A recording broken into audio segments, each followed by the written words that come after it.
BN146 here. Welcome to today's stream. Today we're going to be playing some rapid games against Benard Anhwere, one of the best players in the country.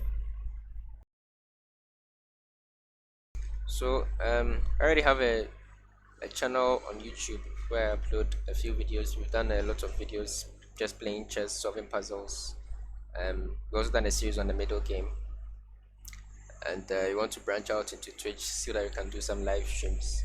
It's generally a very useful system. You can use it for coaching, having that live environment, also for analyzing together, for playing long games like this one. And yeah, we'll see how the Twitch streams go. So we are playing a game here with Ben. The game just started. I'll play these names of structures. These are some of my favorite structures to play as black against the queen's gambit. So a3 is a move that's designed to stop bishop b4, which is typically what I want to do in the name. So, but it also wastes some tempo that I can make use of in just changing the game into a different structure. So I'm just not going to play the typical names of structure. I'm going to play a normal queen's Indian. Well, that's not king's Indian. Queen's gambit declined position, and just argue that the move a3 doesn't really help anyone. I'm just going to castle here, and it's like I said, it's a typical queen's pawn game, but then the move a3 is slightly out of place, and so we hope to make use of that tempo beneficially. He's just playing a solid bishop f4. He's going to play e3, develop his light square bishop, and just claim to be better. So now I have to be a bit open about my plan. I can play c6, and after e3, knight bd7, with the idea of meeting bishop d3 with takes and some sort of run. I think I'm going to go for that.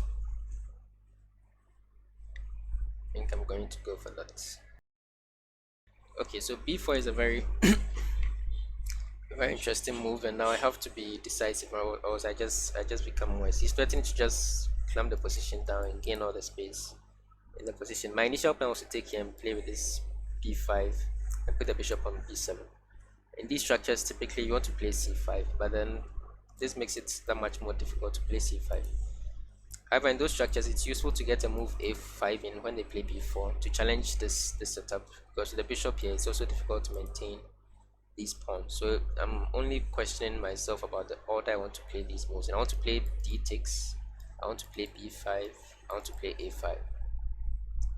So I'll start with d takes. That has to come first.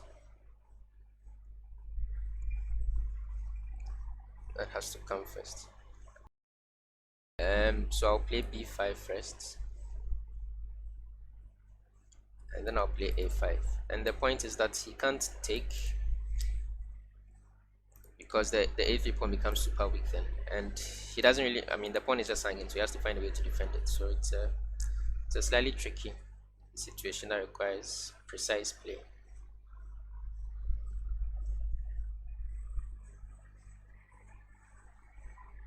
I'm not sure what the best response is to it. If you play something like rook b1, you hold everything down, but then I'll take and then get an open file for my rook, make it slightly better than your rook.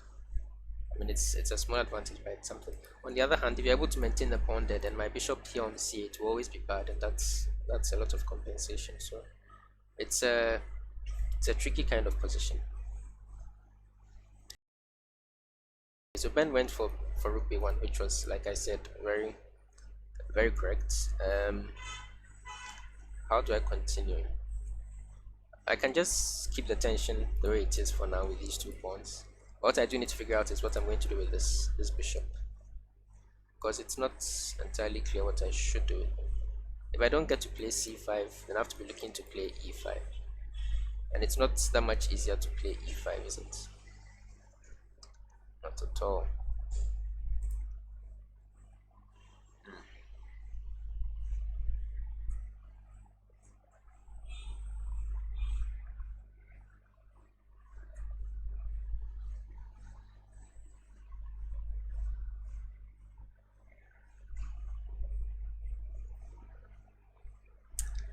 Not sure what to do with this bishop. For now, I think I want to just keep it here on b7 and develop the rest of my heavy pieces. I want to take these pawns and put all my heavy pieces on this a file and see if I get some sort of breakthrough here. For now, it doesn't look like I can really do a whole heck of a lot about my light square bishop, so I'll just leave it. Leave it here. It's doomed to passivity, but what can you do?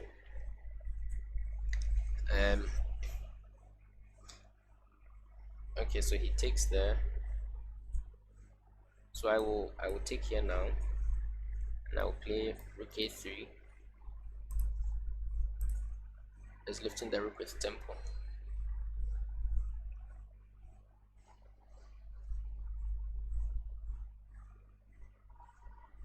Yeah, queen there.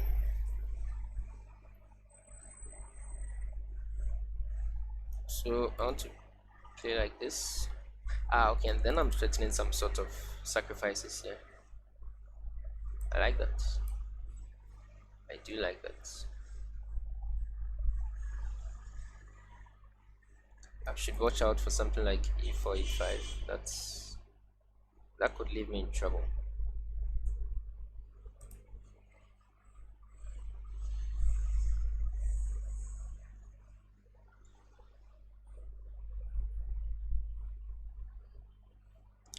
Exactly, that comes. Not sure how to go about this now.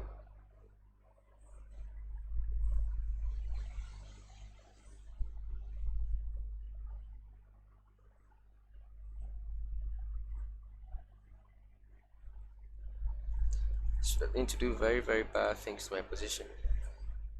Already I have to play something like h6 to avoid him just playing e5 and snatching up this pawn. But I mean, that's just so passive. a6 here, plays e5, knight here,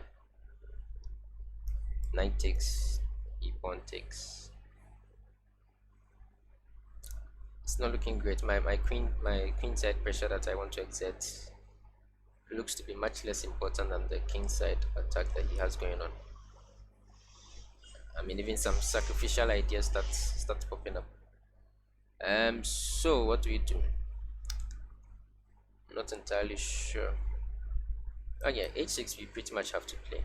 Maybe later on we have some c5 sacrificial ideas. Hopefully those will be enough to bail me out of this. And maybe it's not so bad as I'm making it out to be, but it's not pleasant, that's for sure. It is not pleasant. So yeah, I expect e5. Not sure how I should respond after e5, but I don't have I don't have many options.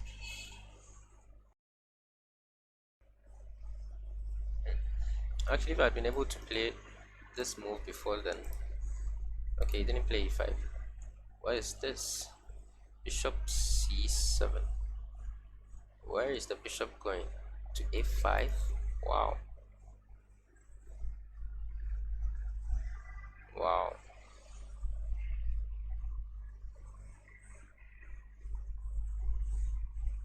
Yeah, I would not have guessed this move given many tries. But it does leave my rook kind of stuck. Wow. Bishop at c7 to a5. That's not a maneuver you see every day. Okay, so how do we respond to this? I have no idea. Such a concrete idea.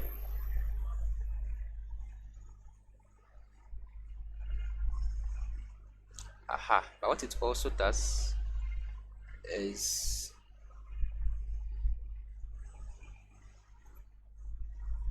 yeah, I think this works. So I want to play rook c8. The idea of meeting bishop a5 with c5. What bishop a5 does is that it also makes the bishop dependent on this pawn. It basically pins the pawn. So if rook c7, bishop a5, I get to play c5, and this pawn can take back. So this pawn takes, knight can take, and am I looking fine?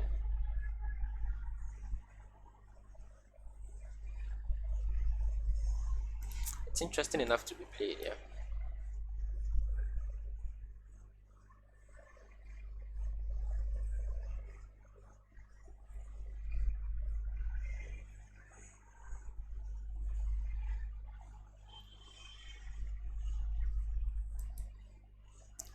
is my little idea.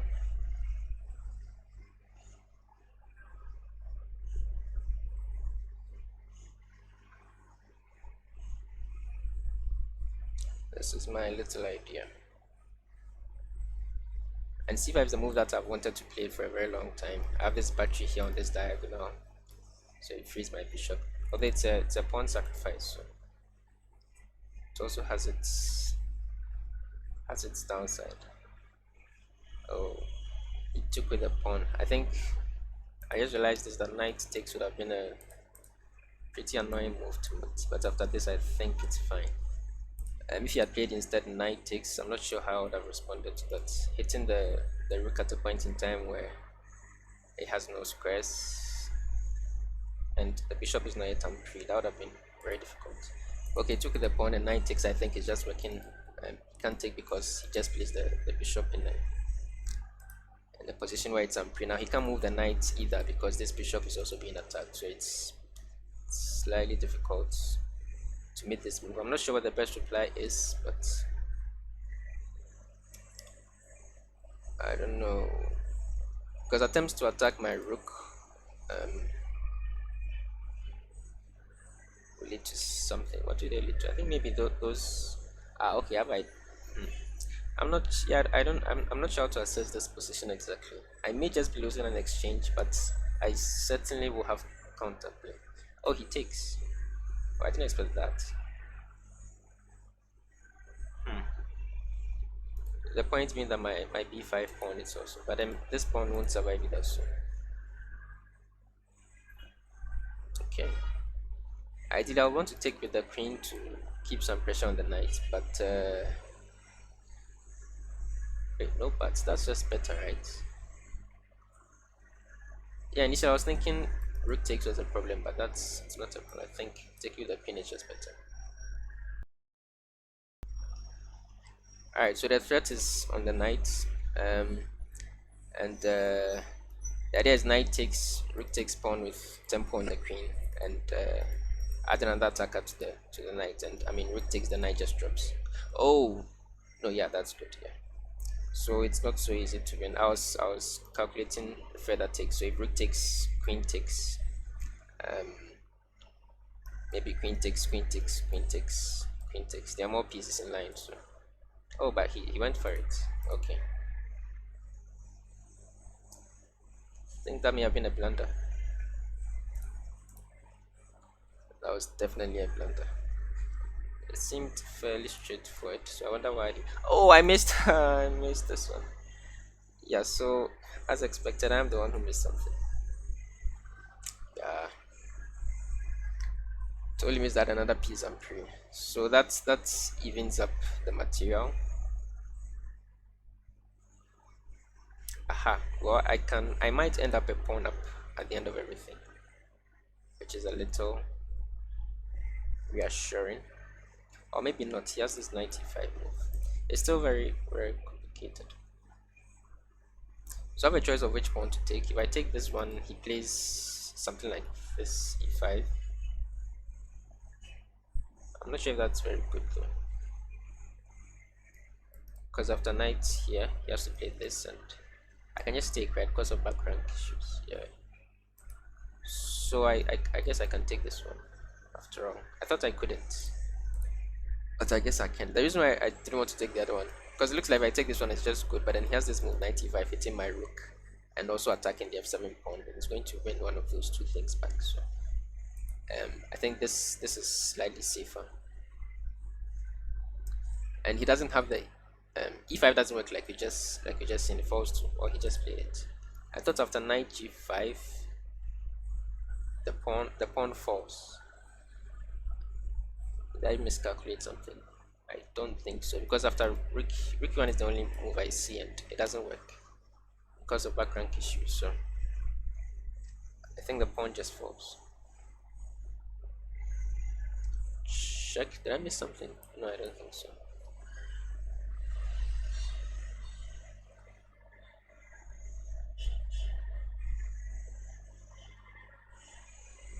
So I may be playing the end game a pawn up. I want to go here.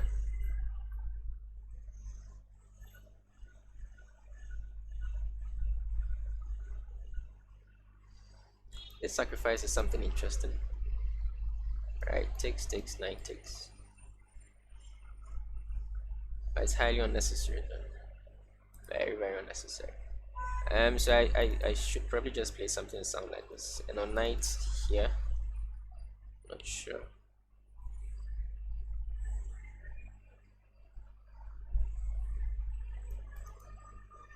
King up.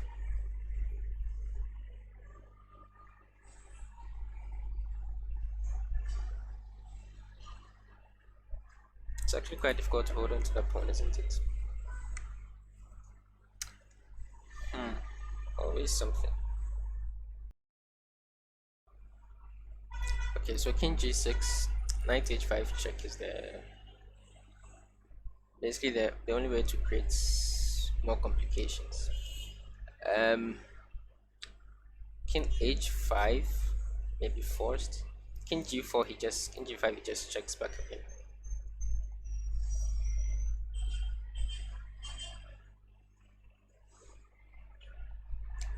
So king h5 he goes back to f3.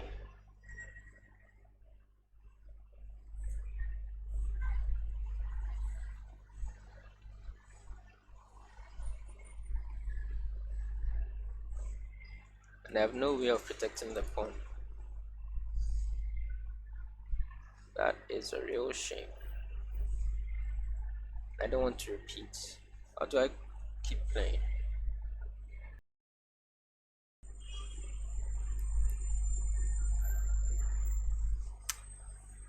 I think this game might end in a repetition. Yeah, so knight h5 was played. Knight h4, sorry. And if I go king here, he just checks again.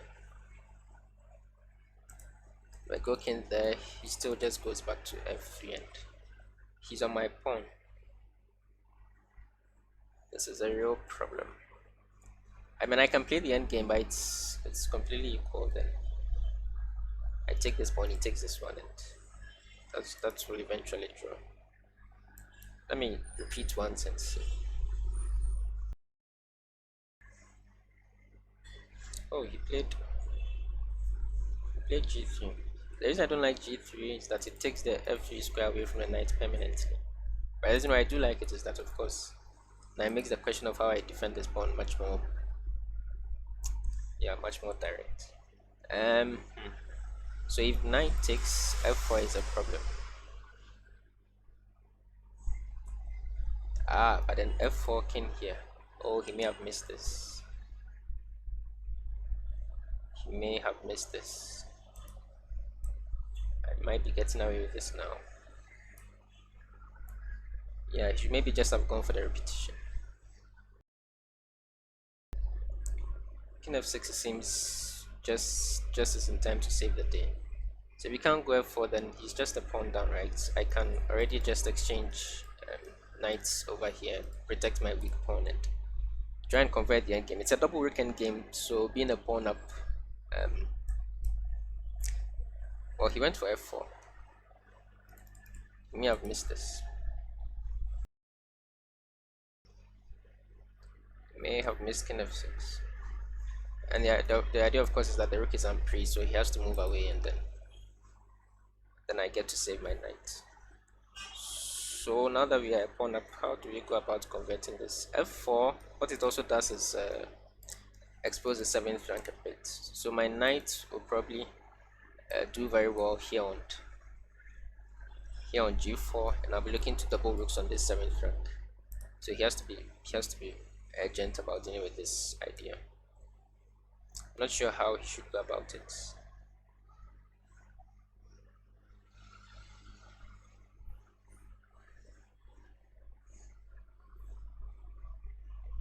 The knight comes back.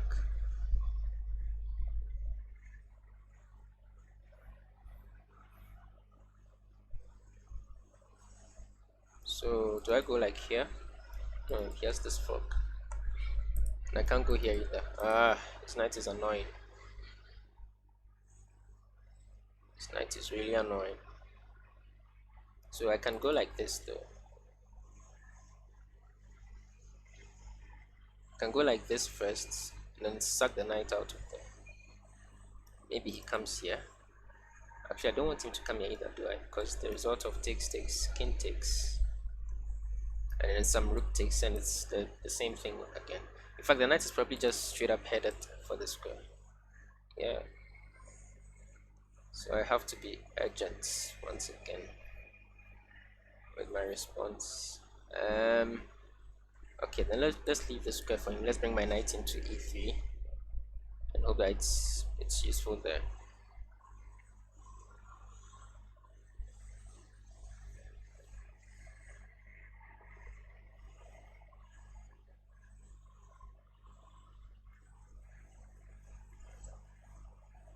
Should also not make sure not to go too long time.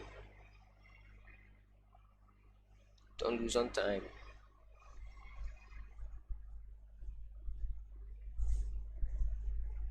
After rook e1, I'm wondering whether I should not just force the exchange of one pair of rooks with rook d1. And the other option, of course, would be to go rook c2. Oh, he doesn't even play that at all. I'm having a lot of difficulty guessing his moves. I'm getting all my guesses wrong. Ah, after rook here, he's threatening this. Oh, I missed this.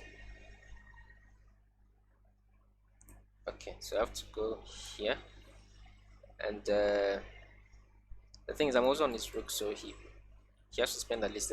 Oh, I got mated. Oh, I missed mating one. I missed mating one. That was so embarrassing. I missed mating one. So it was just some sort of KO. Bad blunder. Very bad blunder. So I should exchange here. I'm forced to give up the exchange and have to fight for a draw.